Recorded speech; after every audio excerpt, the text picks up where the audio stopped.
what's going on? I am Jamie Dawn, your evolutionary, revolutionary astrologer, and I am bringing you celestial wisdom video. It's been a little while because the last video I offered, I was at mystery school, Nine Gates Mystery School. You guys know that I am the staff director for this wonderful school that gives people the tools to train like the sages, as they say, but really it's a school that we are using ancient wisdom, traditions, and experiences, teachers, to be able to meet the greatest teacher of all, ourselves.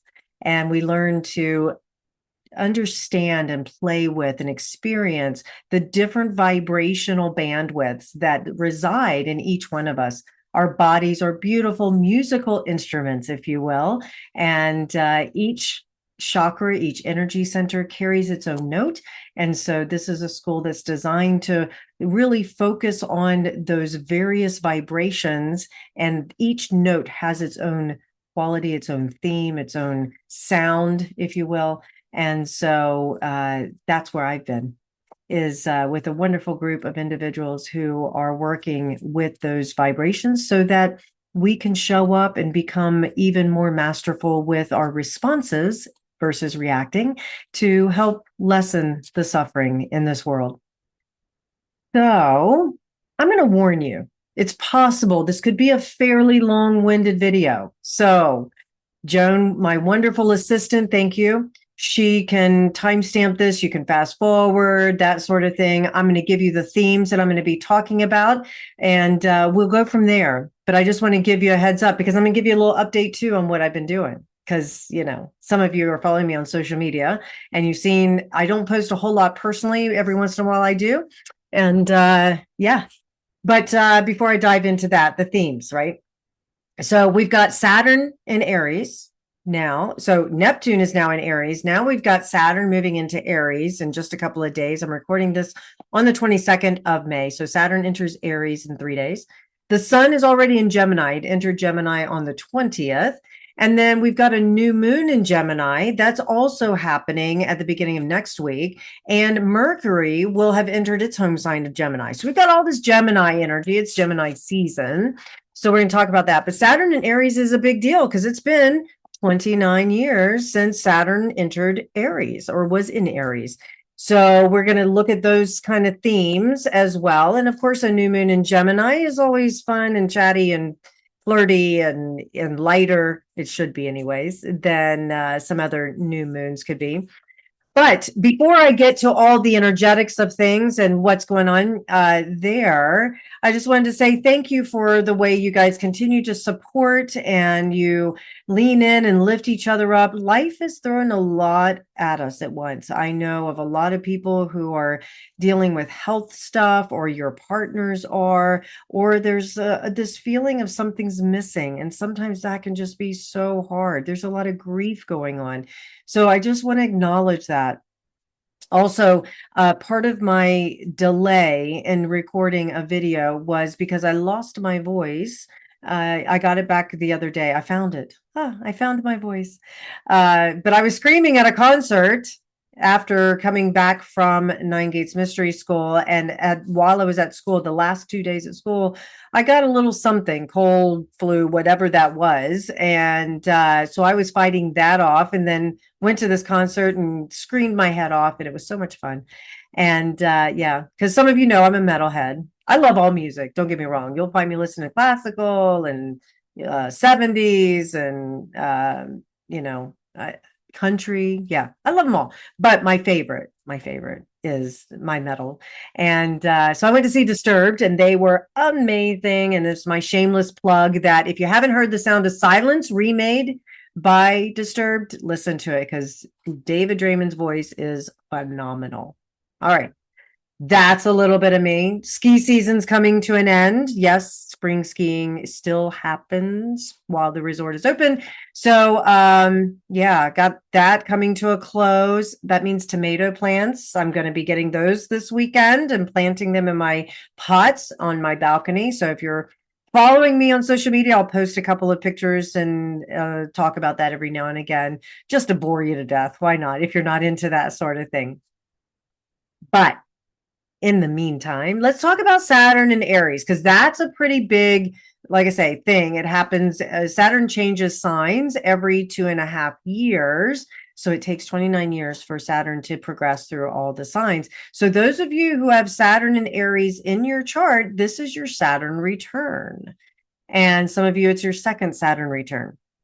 And this is going to represent a blend of discipline and drive, because we've got Aries that wants to go, go, go. But Saturn also says you can go, go, go, but you got to have discipline with it too. You can't just take action without putting some thought behind it, without having some organization behind it. It's almost like a lot of people describe it as driving with your brakes on. So you've got one foot on the accelerator and one foot on the brake. And so I would say, perfect example for me that I experienced is a restrictor plate. It's like I have this vehicle that I want to go really fast in, but this restrictor plate says you can only go so fast. I experienced that when I was, I should tell this story. So, not to give all the details because we don't have time for all that, but some of you know that with Nine Gates Mystery School, we have a lot of items that have to be stored and brought out and packed in a U-Haul and all that sort of thing. Well, we closed a storage unit in Lucerne Valley, California, and I flew in that morning, had to drive from Lucerne Valley to Tucson, Arizona, which is where the school was happening. And the shortest version is during that drive, there was a point in time where I pulled in. I'm with the executive director. I was following her, and we pulled into stop and get gas. And as soon as I pressed on my brakes, I got a warning sign that my brake system was down. And it turns out that something had happened to the brake line, and all the fluid was gone. I had no brakes. As you can see, I'm safe. And this was not a Mercury retrograde. I did reserve the U-Haul during a Mercury retrograde, so that's a good story. But the reason I tell you this is, one, because I'm safe, but it was one of those moments of like, oh shit, I have no brakes. Wow, this could have been so much worse. And it all worked out. It was a long day, but it all worked out. But the reason I share this story is not just to let you guys know about that, but I had a restrictor plate on this U-Haul, and when I was trying to pass, I could only go 75 miles an hour. And on I-10, you can go 75. That's the speed limit. I couldn't go above it. So I was a little frustrated because I like a little speed, not to mention if I'm passing a semi truck. I was like, okay, hi, I'm making my way there. That's Saturn and Aries, a bit of a restrictor plate. So there's some challenges, but there's also a lot of growth here. And so what we're looking at is that we're looking at initiative, but we have discipline with it, which is great because Saturn and Aries wants to go head first into everything without thinking, sort of angels go where, or people go where angels dare to tread, right? That's kind of that phrase. And yet Saturn here is saying, hold on, before you jump in, let's say before you cliff dive, you better know that you're not going to hit that water the wrong way, or you better know that that water's deep enough, right? Do your homework first before you take that action. There's a lot of self-reliance that happens with Saturn and Aries. So there may be a really strong independent desire to handle certain tasks independently instead of that collaboration that Jupiter and Gemini has been asking for. So there's some of that could come into play. Also, Saturn and Aries offers a lot of leadership as well, because there's the drive to lead. There's a drive to show up and to take care of things. So there's a sense of responsibility that comes into it. So there's the benefits of Saturn and Aries is there's a lot of determination, strategic action. There's a lot of resilience. Now, the challenge, like I mentioned, is that we may feel restricted. There's a tendency to get frustrated when there's delays. There could be a lot of impatience that shows up, authority conflicts. So there could be potential struggles in accepting external control or external guidance, where it's like, no, I'll do it. I can do it. I don't want to do it your way. I'll do it my way, right? There's also a bit of risk aversion that can come into play because of Saturn holding back that Aries energy. The Aries wants to take risks, where Saturn's saying, I'm not sure about that. So there's a little bit of fear that can come in, risk aversion, which isn't always bad, like I say. But if we get to a place where we don't take risk at all, In my mind, it's a little boring. Yeah, so there's that. How do we navigate Saturn in Aries? Well, we recognize meaningful progress requires time. So really embrace that thing called patience. I know, I hear you already. It's not a thing. However, it does work because what do we know about space? When we create a little spaciousness and we can relax into it, new information can come in, or a solution that maybe we hadn't thought about can show up, or somebody else can come in and do what needs to be done, and you don't have to do it all, and you're not exhausted. Yeah, there's some of that. Also, we cultivate self-discipline. We develop habits and routines that support the ambitions that we're working towards, right? It's one thing to set goals, but if we don't have the right meaningful habits to get to those goals, then we're never going to achieve them. And I think it's going to be important that we pay attention to also our mind. Saturn really works the mind over to, sit there and say, can I really achieve this? Do I really want to do it? And with it being an Aries, it's like, I'm going to do it no matter what. And I'm not going to care who I run over. So we got to be careful about that too. Then, so that's an overall theme over the next 2.5 years that we may experience. Anybody who has natal Saturn in Aries, then you probably know about or experience that kind of mindset that often takes place. I can tell you, I'm partnered with somebody with Saturn in Aries, and it's Saturn Aries retrograde. And this individual is not a big risk taker at all. There's a lot of routine, or he's very, very comfortable with the comfort zone. And so there's a lot more Saturnian energy there than the Aries on that one. However, don't get me wrong, he's not boring, and certainly there are things that we do, but yeah, that kind of risk aversion is a very real thing. Now, let's talk about Sun in Gemini. It'll be in Gemini until June 20th, and when we have our summer solstice. But our minds, our mouths, everything moves a mile a minute when the sun is in Gemini. So there's curious conversation. There's all kinds of things that we flit and float, and I would say probably even gather so much stuff sometimes that we just get scattered. There's a lot of scattered energy that happens when the sun is in Gemini, but we get energized by having lots of choices. We just have to be careful we don't get overwhelmed with all of them.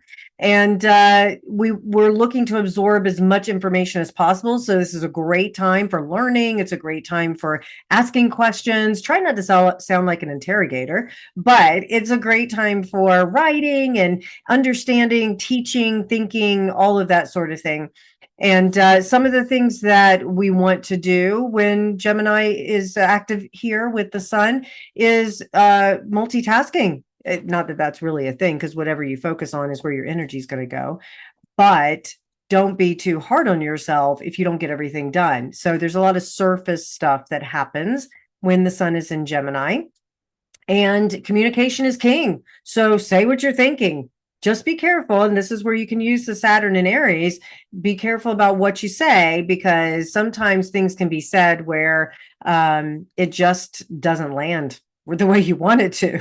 The other thing about Gemini, people give Cancers a hard time, and I'm a Cancer sun, so I can say this, but Gemini is moody because it's the twin. You never know which side you're going to get sometimes, and it can switch like that, right? Because it's an air sign. So, we talk about the mood. It's like 1 minute they're pissed off about something, the next minute everything's fine. And, and there's a lot of flighty feeling around it. So that can come off a little moody. So you may find that all of us are feeling a little moodier than normal. And then we move into the sign of Cancer, and we'll talk about that later. But anyways, I'm just saying, Gemini energy wants to socialize as well. So there's a lot of fun and flirtiness. If you're single and you're looking to partner with somebody, mingle, get out, find fun people, go to a meetup group, learn new perspectives, get out and absorb whatever the world has to offer to you. It's your oyster. Now, to further emphasize that, we've got the new moon in Gemini, Mercury moving into Gemini just before that. So the new moon's on May 28th, and it's at 6 degrees. And with this new moon, we've got the moon and the sun sitting next to each other. Like I say, Mercury rules Gemini, and so it's also part of this new moon. And so there's a lot of fresh ideas and inspiration that can come in, setting intentions maybe to learn something new or to teach, to get involved in your local community, just to connect. And so, maybe there's a new writing project or something new that you want to learn. Great time to start initiating that. Maybe you're wanting to launch a new career, a new idea, a new writing that you're doing, publication. This is a great time to do it. Some of you might be launching a podcast or a blog. So perfect. Also, if there is someone or a group of people that keep popping into your mind, connect with them. Trust that. Go, find out, hey, I'm just thinking about you. Again, the new moon is really emphasizing with Mercury here that we want to communicate more. So maybe there's some conversations that you've been putting off because you've been afraid to say them or it hasn't felt like the right time. Well, now's a good time to do it. If nothing else, tell your loved ones what you love about them. Say something nice, or reaffirm. And this is the hard part about, say, long-term relationships is we get complacent and we're like, of course I love them. I tell them all the time. Well, what do you love about them? Maybe, let them, I'll just say, my beloved still takes my breath away. And I made sure to tell him that. It's like, hey, you still take my breath away after all these years. I say, it's been 3.5, but still, give yourself a moment just to acknowledge something that about that individual or those individuals in your life that's important. Do look for online in social media. I'm going to have Joan post new moon memes for the new moon in Gemini. And I'm also going to post some memes about Saturn and Aries by sign. So that'll give you some idea of how the Saturn Aries could affect you. And so you'll want to look at your chart and see where the symbol, the glyph that has the cross with it's a crescent moon coming down from the bottom of the cross. So to me, it looks like an H with a T, a T with an H, however you want to describe that. That's your Saturn glyph. So look at that and see where it is. And the sign of Aries, it looks like a ram's head or a single line with two horns coming out. Some people say it looks like a fountain, whatever. That's your Aries symbol. So where Saturn and Aries is, look in your chart, and that's going to give you some idea of how Saturn is going to be affecting you for the next 2.5 years and what area. The house will tell you what area of your life. So if it's first house, it's your personality, it's the mask you wear, it's the way you approach new things. Second house is your self-esteem, your self-worth, your values, your physical, tangible things. Third house, your local community, how you communicate, how you gather information and process it, siblings. I could go on. Okay. So this is why if you are curious and you're wanting to know and you're not quite sure, grab an astrologer like myself or someone else that you trust, you feel safe with, and kind of talk through that. See where certain things, transits, that sort of thing may be affecting you. All right. I don't think I'm that long-winded, but I just had to tell you a couple of personal stories, anecdotes, that sort of thing. And of course, give you a little setup of what's coming in the next week or two because of the Gemini energy. So enjoy. All right. And of course, come find me at jamiedawn.com, listen. And I look forward to connecting with you. Have a wonderful rest of your week.